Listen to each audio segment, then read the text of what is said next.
Exercice d'application 2. Julie, l'énoncé d'exercice. On considère une boîte posée sur la table comme le montre la figure suivante. Voici la figure. On a une boîte posée sur la table. La première question, faire inventir des forces exercées sur la boîte. La deuxième question, déterminer les caractéristiques de la force exercée par la table sur la boîte, sachant que R est égal à 4 newtons. Et la dernière question, représenter cette force, c'est-à-dire la force exercée par la table, sur le même figure, on donne l'échelle convenable et 2 newtons représente 1 cm. C'est ça l'énoncé d'exercice. On passe à la solution d'exercice. Et on commence par la première question. Donc, pour faire inventir des forces, il faut toujours suivre les étapes suivantes. La première étape, déterminer le système étudié, c'est-à-dire le receveur. Et la deuxième étape, faire inventaire des forces de contact. Et la dernière étape, faire inventaire des forces à distance. On commence par la première étape.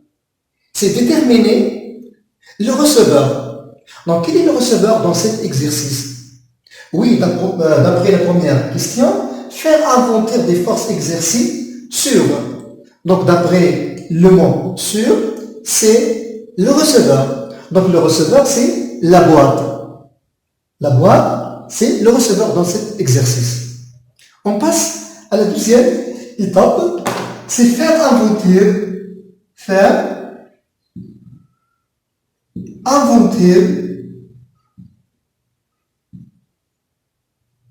des forces de contact.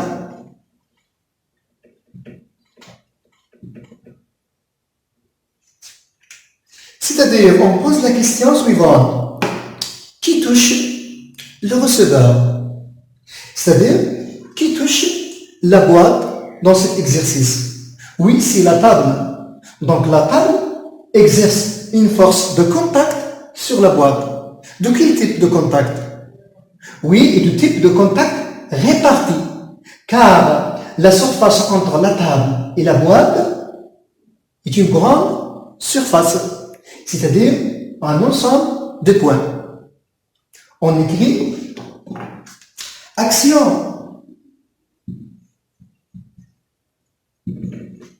de la table, c'est-à-dire exercée par la table, action de la table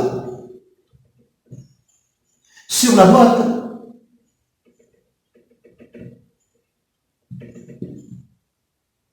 Donc, comment noter cette force? C'est-à-dire la surface de la table qui touche la boîte. Oui, on note par noter par le vecteur R. On passe à la dernière étape, c'est faire inventer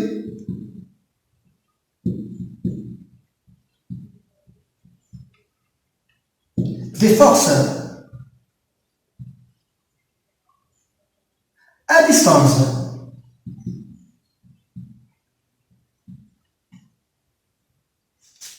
C'est-à-dire, on pose la question, qui exerce une force à distance sur le receveur? C'est-à-dire, dans cet exercice, qui exerce une force à distance sur la boîte? Oui, c'est la Terre. Si on retire la table, la boîte tombe vers la Terre grâce à l'attraction de la Terre. C'est-à-dire la Terre exerce une force à distance sur la boîte. On écrit action de la Terre, c'est-à-dire action exercée par la Terre. Action de la Terre sur la boîte. Comment noter cette force? Oui, et noter le vecteur P, car le vecteur c'est la Terre. Donc on a deux forces. La première force, c'est la force de contact exercée par la table. Et la deuxième force, c'est la force à distance exercée par la table. Donc c'est ça la première question. On passe à la deuxième question, c'est c'est déterminer les caractéristiques de la force exercée par la table sur la boîte.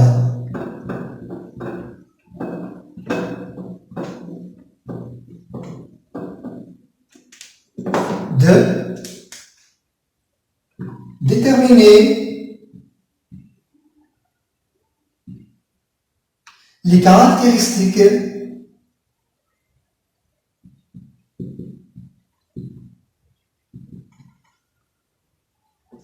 de la force exercée par la table.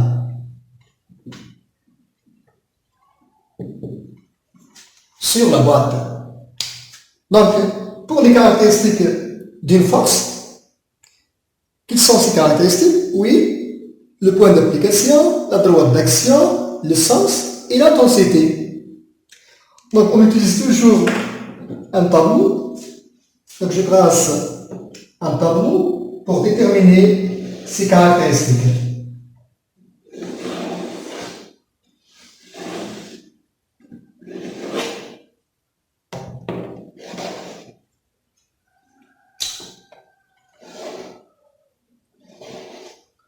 Donc, le tableau possède 4 colonnes.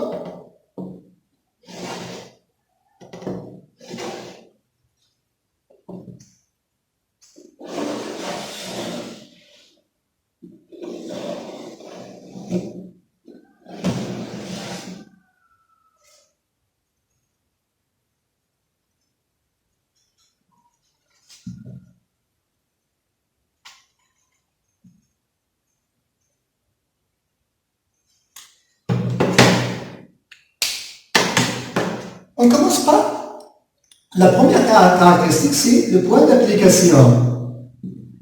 نقطة التأثير.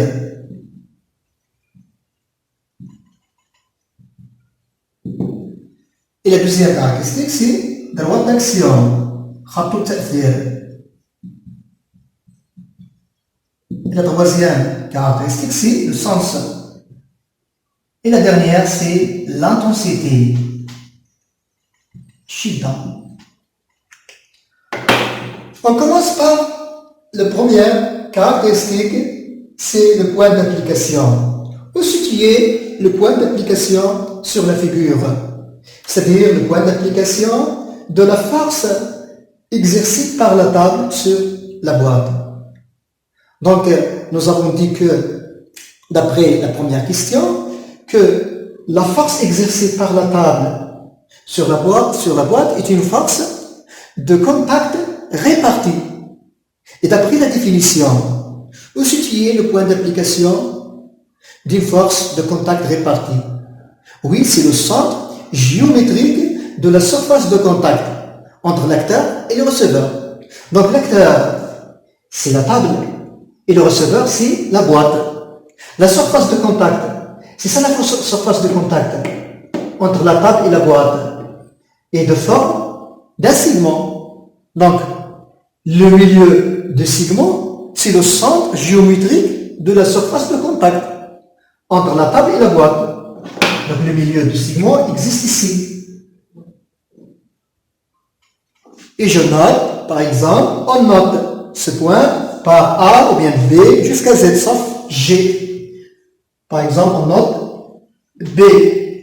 Donc, le point d'application dans cet exercice, c'est B. Le point B. Pour la deuxième caractéristique, c'est la droite d'action. Donc, comment il est la droite d'action? Donc, la droite d'action, c'est une droite. Cette droite doit respecter deux conditions. La première condition, oui, elle doit passer par le point d'application. C'est-à-dire, cette droite d'action passe par le point d'application, c'est B. Elle passe par B. Et la deuxième condition, c'est cette droite d'action est de même direction de l'effet de la force. C'est-à-dire comment il est l'effet, la direction de l'effet de la force de la table exercée sur la boîte. Comment il est sa direction? Oui. Donc si on retire la table, la boîte va tomber verticalement vers le bas. Donc le rôle de la table ici, oui, il pousse la boîte. Comment il pousse la boîte? Il pousse la boîte vers le haut. Comment il est cette droite? Oui, verticale. Donc la direction de l'effet de la force de la table sur la boîte est verticale. Donc c'est-à-dire la droite d'action comme il est, et elle est aussi verticale. Donc la droite d'action est une droite verticale amoudie. On note par exemple delta et passant toujours par le point d'application, c'est B. Passons par B. Point. On trace cette droite d'action sur la figure et on utilise toujours une règle. Donc cette droite d'action est une droite verticale et passant par le point B et on trace une ligne verticale et passant par B. Donc cette droite, c'est la droite d'action et on note delta. Donc c'est ça la droite d'action de la force exercée par la table sur la boîte. On passe à le sens. Comment il est le sens de la force exercée par la table sur la boîte? En général, le sens est indiqué par deux mots. Le premier mot, c'est de.